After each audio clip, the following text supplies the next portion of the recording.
TV47.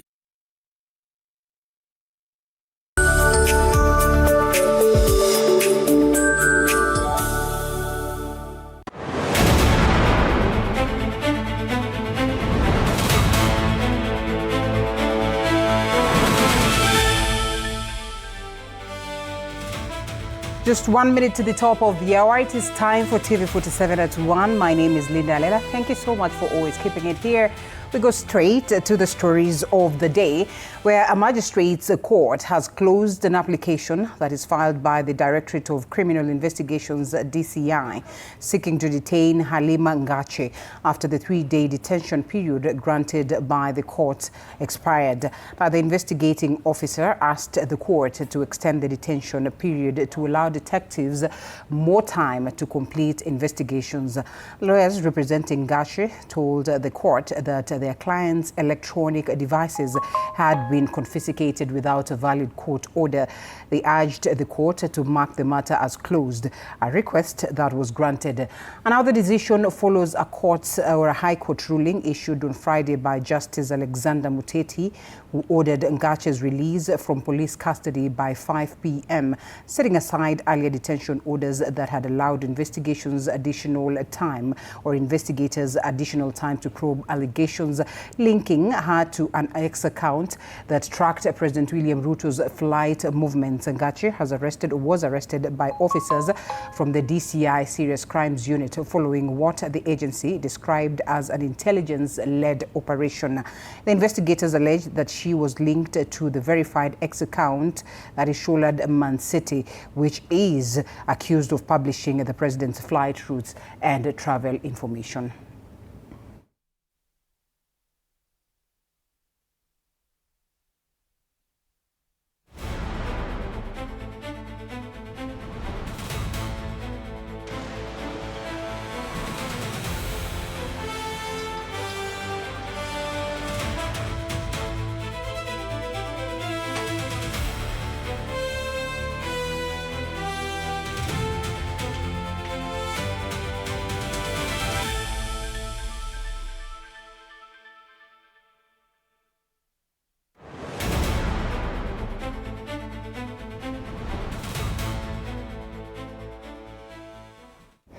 And as the country prepares for the next general election, the church has renewed its call for peace, unity and responsible political engagement, urging leaders and parents to work together, that is to prevent election-related violence. And speaking at St. Patrick's SCK Church in Kayole, aspiring Nairobi leader Faith Ngudu went ahead to call on women, that is to guide, to guide the children away from violence, goonism and other criminal activities often associated with the heightened political activity. She urged leaders to empower young people, that is through meaningful economic opportunities, saying this would help reduce unrest during the electioneering period. Ngudu also went ahead to encourage the youth to exercise their democratic rights responsibly by participating in nation building and promoting peaceful political engagement instead of violence. She said safeguarding peace ahead of the elections requires the collective effort of leaders, parents, the church, and the wider society.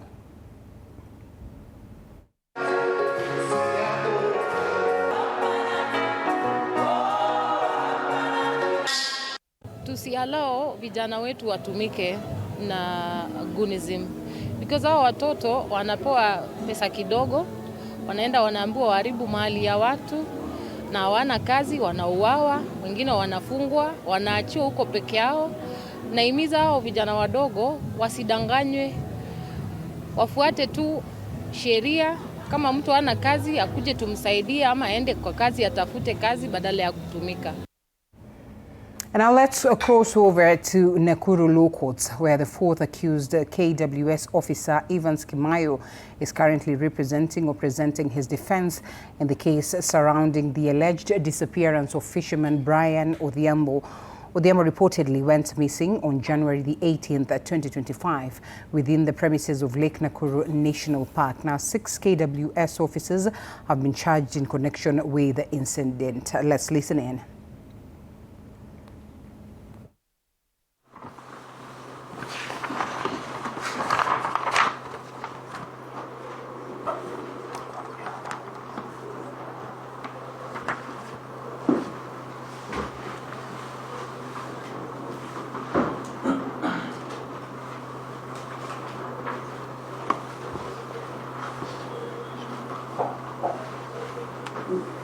statement yako ilisema mlimfunga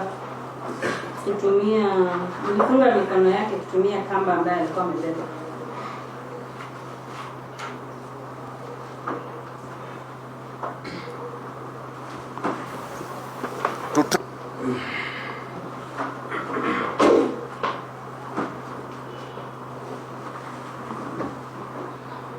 Hiyo ndio ilikuwa ripoti yako wakati ulienda kuandikisha ripoti statement kwa Bwana Mburu. Ndio nimeona sasa. Nimetumia jina wewe. Unaanisha nani alifanya hivyo, wewe na nani? Kuambia hata kushuka kwenye hata mimi mwenyewe sikushuka kwa hiyo gari.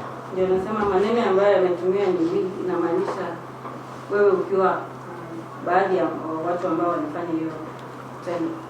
Ilikuwa wewe na nani? Mimi mwenyewe sikushuka na sikumfunga.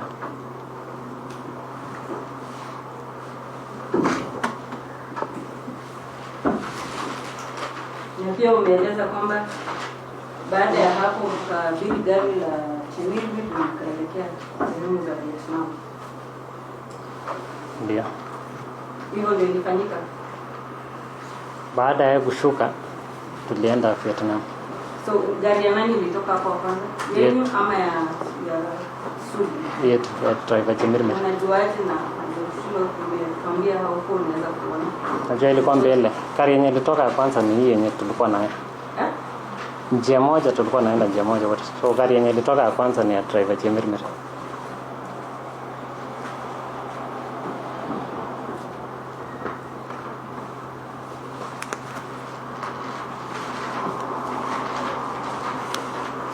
Namba yako ya simu ni namba gani? 07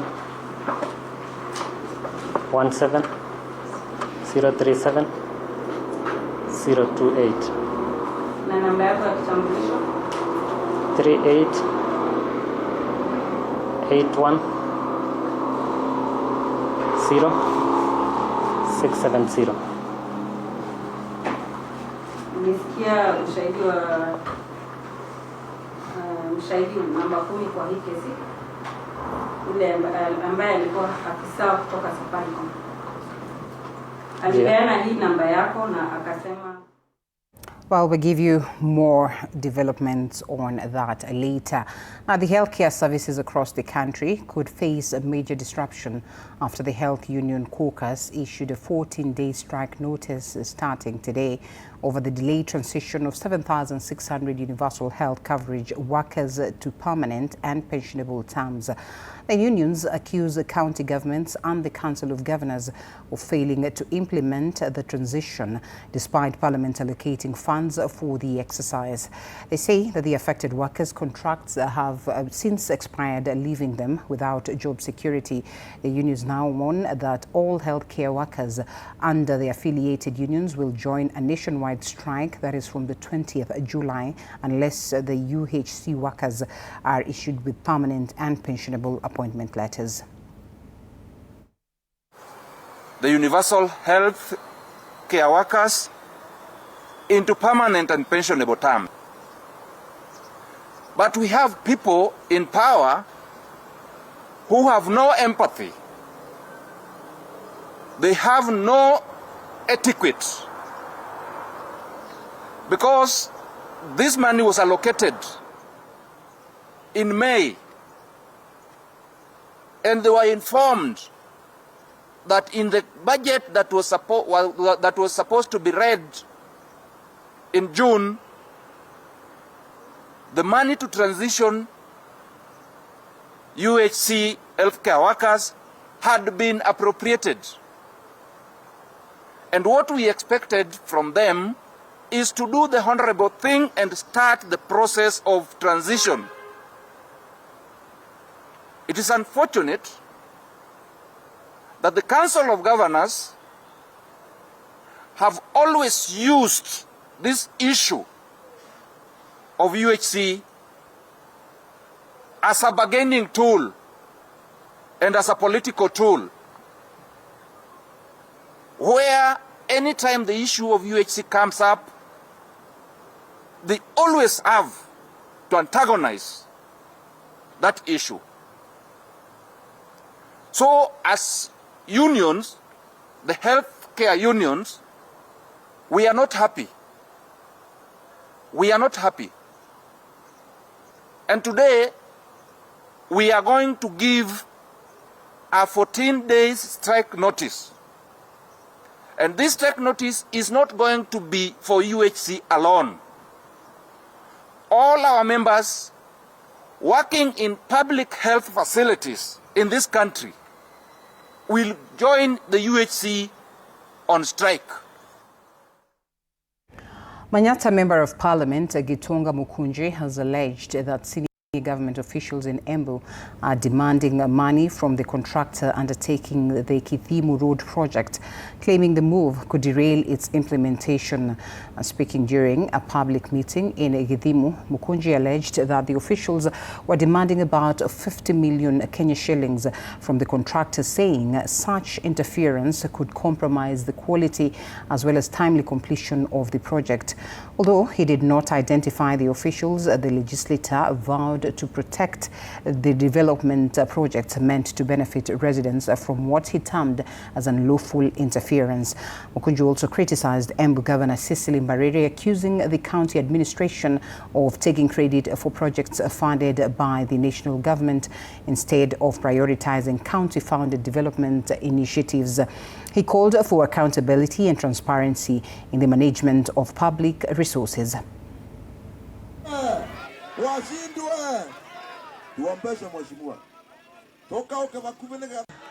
Hii barabara ni ya national government, inatengenezwa na KERA, na hii barabara tumeipea budget katika National Assembly, na budget yake karibu milioni 800. Ni barabara ambayo inafaa kutoka hapa Keena ifike Kithemo, ifike Kivwe, iende ifike mpaka ile upande ingine ya Kivote, ikipita hivyo. Sawa sawa? Hiyo barabara nimepata fununu ya kwamba kuna mtu mkubwa hapa kwa serikali anaitisha 50 million. Na ndiyo maana anasema miradi yote huku ni yake, ndiyo aweze kunyanyasa makontrakta. Mimi nimemwambia wewe ambaye unaitisha contractor 50 million, wewe utadili na Mukunji na nitadili na wewe mundu kwa mundu, kwa sababu hii barabara lazima iishe. A group of Ukambani leaders has pledged to mobilize regional support for President William Ruto's upcoming re-election campaign. Speaking at a church fundraising event in Kichoko, that is alongside Kapseret, Member of Parliament Oscar Sudi, the leaders, including nominated Senator Beth Atiengo, expressed confidence in the Kenya Kwanza administration. The lawmakers Kaki Nyamai, Joshua Mwalio and Charles Nguna echoed these sentiments, urging Wiper leader Kalonzo Musyoka to cooperate with the government to accelerate development projects and economic growth across the Ukambani region.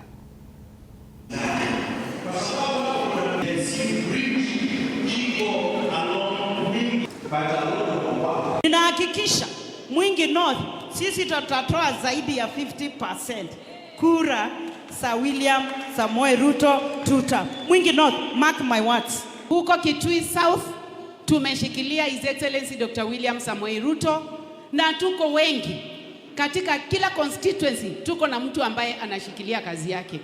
Wakamba, kama kuna watu ambao wameenda kwa serikali, wacheni kuwapiga vita.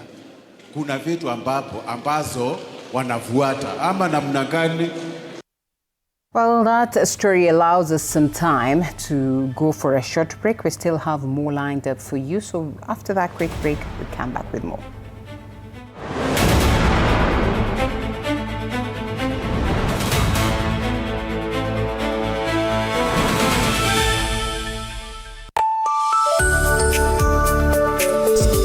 At 8:30 p.m. Good morning. You have my rent? Leo jioni kama tutakuwa tumelipa rent, nauza hii simu yako. Hamna pesa. I need 3 G's to make my nails today. Sasa hivi natuhusu aje? Can I order now? Do you ship? Can I get blinking ones? Mimi nilikuwa na trade. Nimewekelea kitele yangu. Kitele yangu na trade. Ikakunywa maji. Oh my God.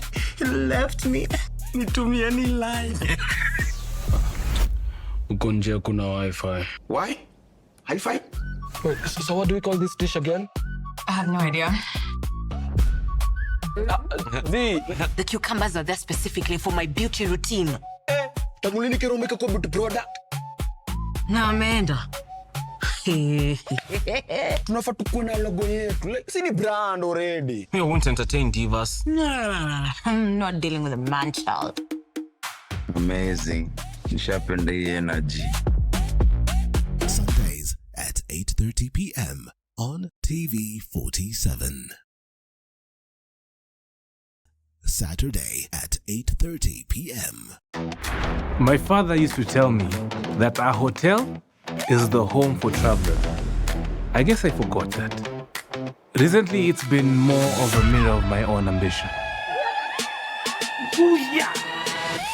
We might fail. We will probably fail, but not for a lack of trying. So for the last time, and the first time, welcome to Connect In, the best experience in Eastern Central Africa and its environs. Saturday at 8:30 p.m. on TV47. Wednesdays at 8:30 p.m.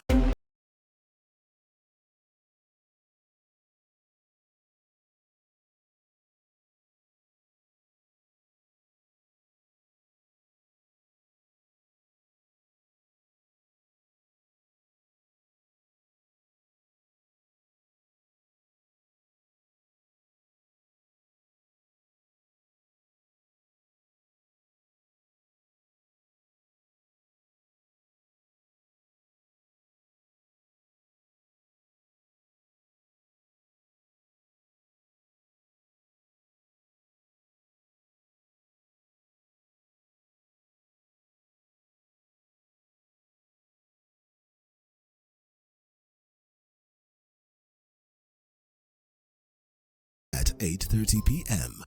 on TV47.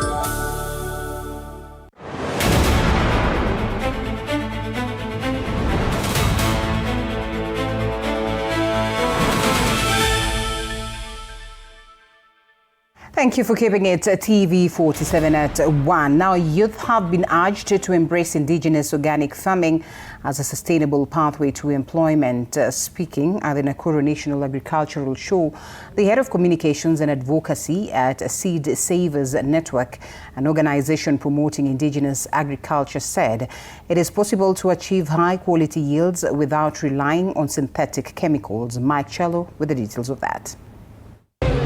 As the country continues to grapple with unemployment, young people are being encouraged to tap into opportunities in indigenous farming practices that eliminate the use of synthetic chemicals. At the Nakuru National Agricultural Show, innovative farming methods that minimize chemical use, from seed preservation to crop production, were on display. Stakeholders said the approach not only promotes food safety, but could also reduce the risk of lifestyle diseases such as diabetes and cancer. Hizi mbegu kwa sababu zimekuwa na sisi for generations, ndizo ambazo mababu zetu wamekuwa kipanda, zimezoea mchanga wetu, zimezoea pia hali ya zile area zetu. Unapata zinastahimili. Unapata wakulima ambao wametumia mbegu za kiasili wanaweza kuwa bado wako na mavuno. Mimi nimejua kutengeneza biopesticide na biofertilizer, kutumia mimea yenye Mungu ametupatia, na hizo mimea tukinyunyuzia kwa shamba zetu hakuna kemikali na magonjwa hatuwezi pata. Farmers were also sensitized on the preservation and use of indigenous seeds, with experts dismissing the misconception that traditional seed varieties produce poor yields. Indigenous seeds are working, farmers are growing them, farmers are getting huge harvests, but we just need to go away from the mindset that they are bad because we have been told that they are bad. Wakati wa kitambo watu walikuwa wanakula ndoma, wanakula ngwashe, kitambo ilikuwa breakfast, lakini siku hizi watu hawakuli. But kwa sababu ya variation yenye tunafanya, tunatengeneza kama crips, tunatengeneza kama hizi mangoes, so watu wanazipenda. The youth were encouraged to venture into indigenous agribusiness, describing it as safe, affordable and economically viable.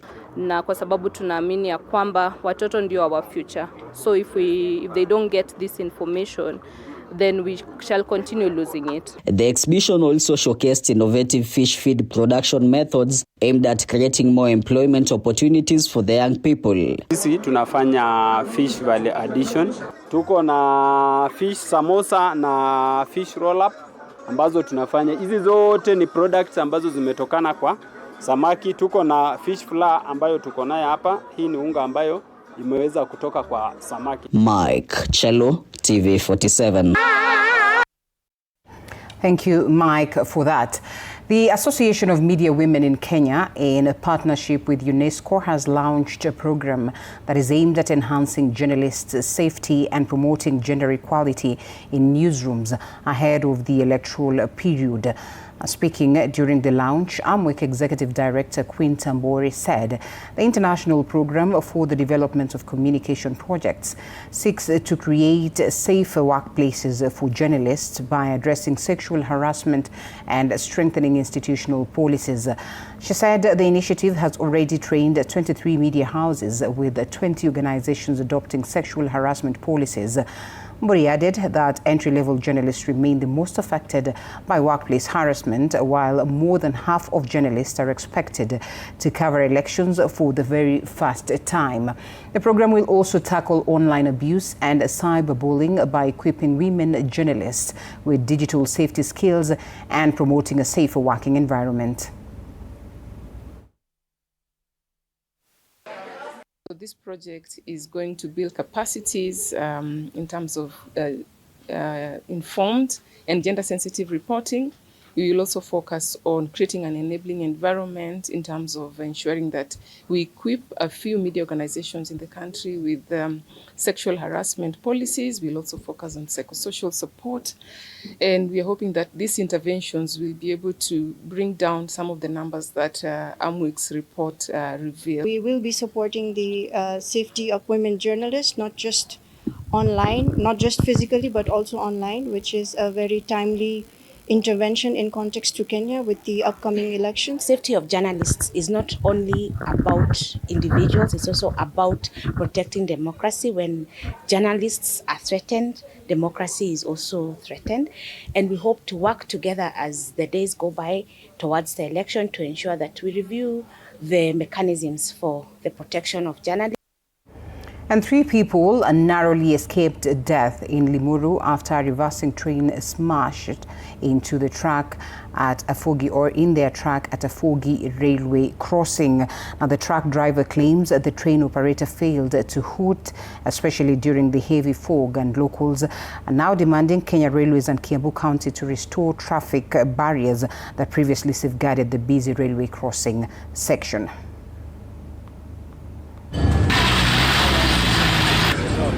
Sisi kama wabeba na bodaboda mahali hapa tumeona kuna riski mingi sana za magari mahali hapa, kwa sababu tunataka kitu inaitwa barrier. Wakati kulikuwa na chuma, accident kama hii ingetendeka, ni lori ilikuwa imebeba mikate, watu hawajaumia, lakini mikate wameenda hasara.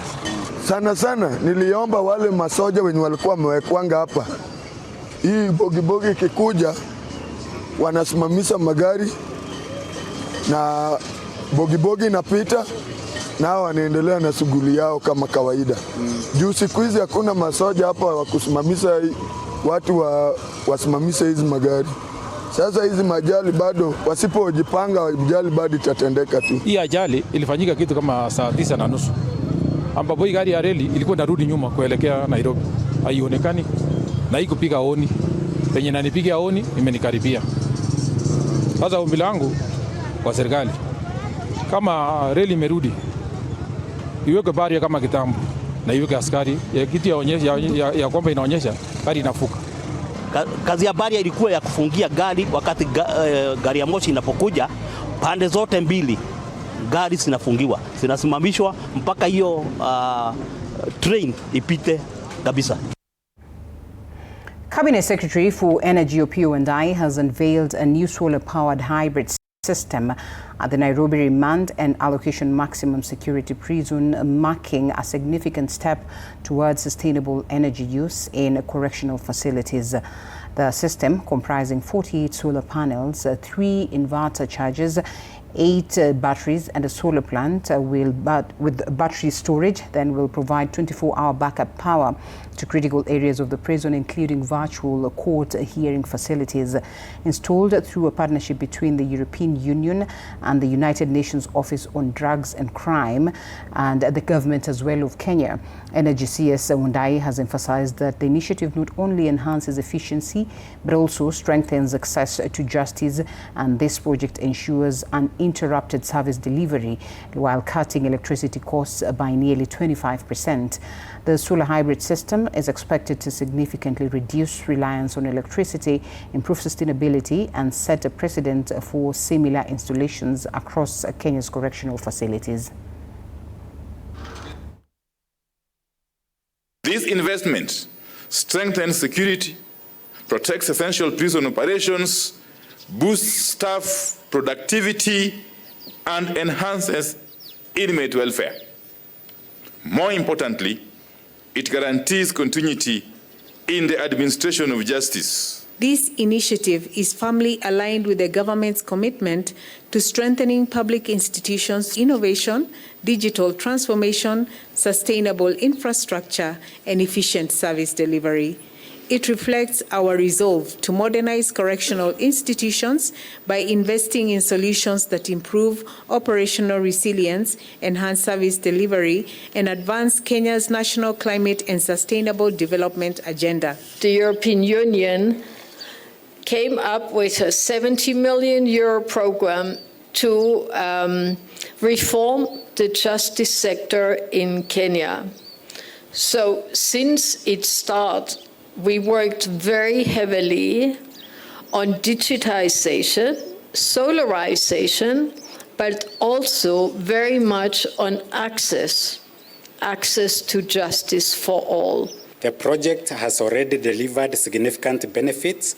The institution has already recorded an estimated 25% reduction in electricity consumption, resulting in substantial savings on electricity costs. The system has also ensured uninterrupted virtual court hearings, improved the operation of ICT systems and administrative offices.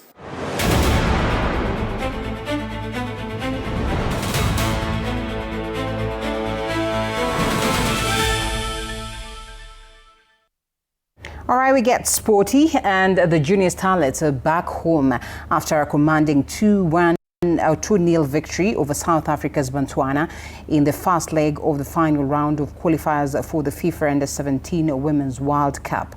The girls have now shifted their focus to the Sunday's returning leg at Nyayo National Stadium as the Junior Starlets bid to secure another World Cup ticket to Morocco.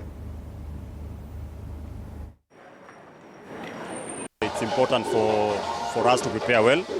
We are rallying behind all the fans to come on Sunday and support the team. It's the final phase before we go for Under-17 World Cup in Morocco later in the year. We recently participated in the SECAFA tournament. We are using that tournament as a precursor for this phase of the qualifiers. Win is out of good preparation. The girls have been in camp for quite some time. And as I can confidently say, we have a very good technical bench that has kept the girls together. The Federation has really supported the girls, led by the President himself, Hussein Mohamed. Just the other day, he motivated the girls with some cash. And also the Federation has done a lot in terms of ensuring that the team gets the best in terms of preparation. And I can say we are only one step away from the World Cup, and the team needs a lot of support from Kenyans, especially I'll call upon Kenyans this coming Sunday, to come and support the girls and ensure that that 12th person will help us a lot, push so that we ensure.